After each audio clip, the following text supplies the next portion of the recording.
ഒരു 8-9 മാസമൊക്കെ ആയി കഴിഞ്ഞിട്ടുണ്ടെങ്കിൽ പല കുട്ടികളും ഒന്ന് എണീറ്റ് നിൽക്കാനുള്ള ഒരു ശ്രമം നടത്തും. ഇഴയുന്നതിൽ നിന്നും അവരെന്തെങ്കിലുമൊക്കെ പിടിച്ചിട്ട് എവിടെയെങ്കിലുമൊക്കെ കയറി നിൽക്കാൻ നോക്കും അല്ലെ.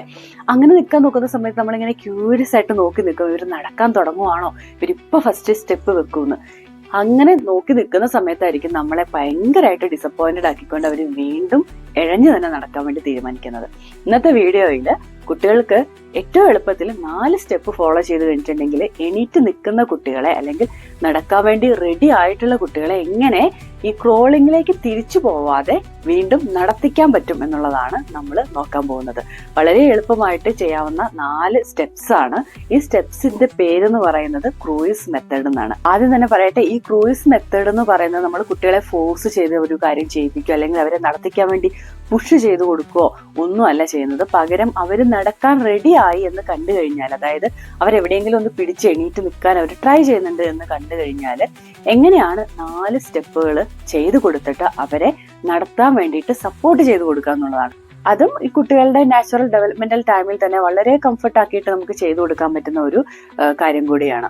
ഇതിൽ ആദ്യത്തെ സ്റ്റെപ്പ് എന്ന് പറയുന്നത്, കുട്ടികളെ എണീറ്റ് നിൽക്കുന്ന സമയത്ത് അവർ എന്തിലെങ്കിലുമൊക്കെ ഹോൾഡ് ചെയ്തിട്ടായിരിക്കും എണീറ്റ് നിൽക്കാൻ വേണ്ടി നോക്കുന്നത്. അങ്ങനെ നിൽക്കാൻ നോക്കുന്ന സമയത്ത് അവർ തിരിച്ചിരുന്നു പോകുന്നത് അവർക്ക് കാലിൽ അവരുടെ ബാലൻസ്, ബോഡിയുടെ ബാലൻസ് കിട്ടാത്തത് കൊണ്ടാണ്. അപ്പോൾ പലപ്പോഴും നമ്മുടെ കാലിന് ബാലൻസിങ് റെഡിയാക്കി കൊടുക്കുക എന്നുള്ളതാണ് നമ്മുടെ ആദ്യത്തെ സ്റ്റെപ്പ് എന്ന് പറയുന്നത്.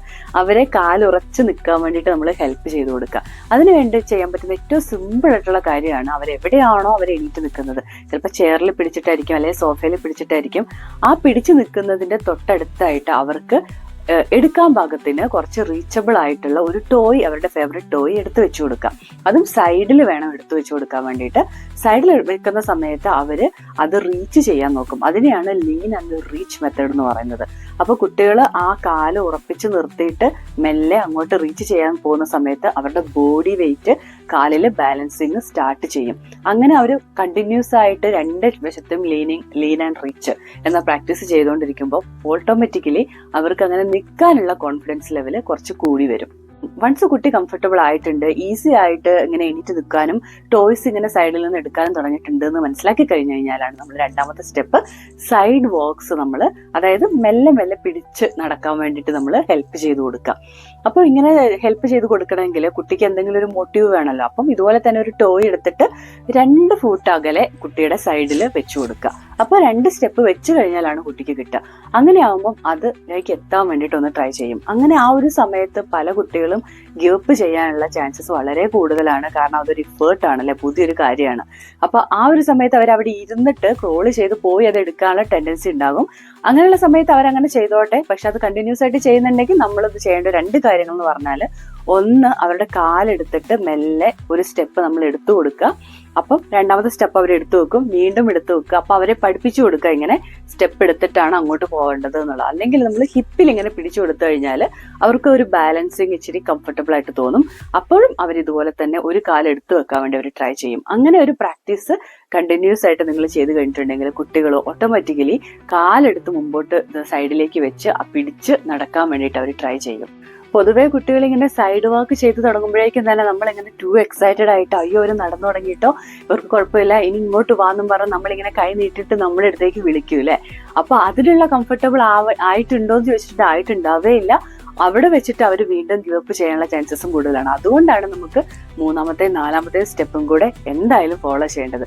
Once they are ready for side walks, 3ാമത്തെ കാര്യം എന്ന് പറയുന്നത്, നമ്മൾ കുട്ടി എവിടെയാണോ എണീറ്റ് നിൽക്കുന്നതിന്റെ ഓപ്പോസിറ്റ് ആയിട്ട് 2 കൈയും അവർക്ക് ഒരുപോലെ റീച്ച് ചെയ്യാൻ പറ്റുന്ന രീതിയിൽ ഓപ്പോസിറ്റ് ഒരു ചെയർ എടുത്തിടുക. എന്നിട്ട് അവിടെ അവന്റെ ഫേവറേറ്റ് ടോയ് വെച്ച് കഴിയുമ്പം ആ കുട്ടി അവിടേക്ക് കൈവിട്ട് തിരിച്ചു നിന്നിട്ട് ആ ടോയ് എടുക്കാൻ വേണ്ടി അവരെ പ്രാക്ടീസ് ചെയ്യിപ്പിക്കുക. അപ്പോൾ ഒരു സ്റ്റെപ്പ് നമ്മൾ വിടുകയും ചെയ്തു, 2 കാലും അവർക്ക് മൂവായി, ഒരു സ്ഥലത്തുനിന്ന് മൂവായി അടുത്ത സ്ഥലത്തേക്ക് അവർ നീങ്ങാൻ തുടങ്ങി. ഈ ഒരു സ്റ്റെപ്പ് നിങ്ങൾ ചെയ്യാൻ തുടങ്ങി കഴിഞ്ഞിട്ടുണ്ടെങ്കിൽ ഓട്ടോമാറ്റിക്കലി അവർക്ക് കുറച്ചും കൂടെ കോൺഫിഡൻസ് വന്നു തുടങ്ങും. അവർക്ക് സ്വന്തമായിട്ട് നിൽക്കാൻ വേണ്ടിയിട്ട് അവർ കുറച്ച് പ്രാക്ടീസ് ചെയ്ത് തുടങ്ങും. ഏകദേശം കുറച്ച് അവർ ചെയ്യുന്നുണ്ട്, കുഴപ്പമില്ല എന്ന് കണ്ടു കഴിഞ്ഞാൽ ആ ചെയറിനെ തന്നെ കുറച്ചും കൂടി അകലത്തിലേക്ക് വെച്ച് തുടങ്ങുക. അതാണ് 4ാമത്തെ സ്റ്റെപ്പ് എന്ന് പറയുന്നത്. ഈ 4ാമത്തെ സ്റ്റെപ്പിലേക്ക് പല ആൾക്കാരും എത്താറില്ല. കാരണം നമ്മൾ തൊട്ടടുത്ത് ഇരിക്കുന്നുണ്ടാവും ഈ കുട്ടി ഇങ്ങനെ പ്രാക്ടീസ് ചെയ്യുന്ന സമയത്ത് അല്ലേ.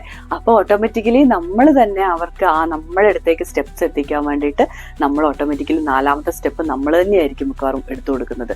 അത് നിങ്ങളുടെ 4ാമത്തെ സ്റ്റെപ്പ് എന്ന് പറഞ്ഞാൽ ഓപ്ഷണലാണ്. കാരണം പല കുട്ടികളും ഞാൻ നേരത്തെ പറഞ്ഞ പോലെ ഗിവപ്പ് ചെയ്യാന്നുള്ളതാണ് പലപ്പോഴും. അത് കാരണം ടൂ മച്ച് എഫേർട്ടാണല്ലേ.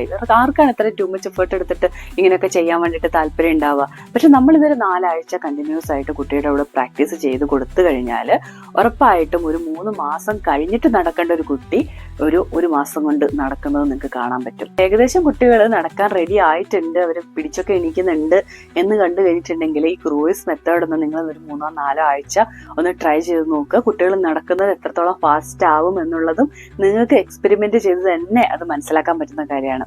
ഈ വീഡിയോ ഹെൽപ്ഫുൾ ആയിട്ടുണ്ടെങ്കിൽ കൂടുതൽ ആളുകളിലേക്ക് ഷെയർ ചെയ്യുക. അതുപോലെ തന്നെ നിങ്ങളുടെയൊക്കെ സപ്പോർട്ടാണ് നമ്മുടെ ഓരോ മോട്ടിവേഷൻ, അതായത് ഓരോ വീഡിയോ ചെയ്യാനുള്ള മോട്ടിവേഷൻ എന്ന് പറയുന്നത്. ഇതുവരെ സബ്സ്ക്രൈബ് ചെയ്തിട്ടില്ലെങ്കിൽ ചാനൽ പ്ലീസ് സബ്സ്ക്രൈബ് ചെയ്യുക. അതുപോലെ തന്നെ നമ്മളെ സപ്പോർട്ട് ചെയ്യുക. കൂടുതൽ വീഡിയോസുമായിട്ട് ഇനി നമുക്ക് കാണാം. Thank you.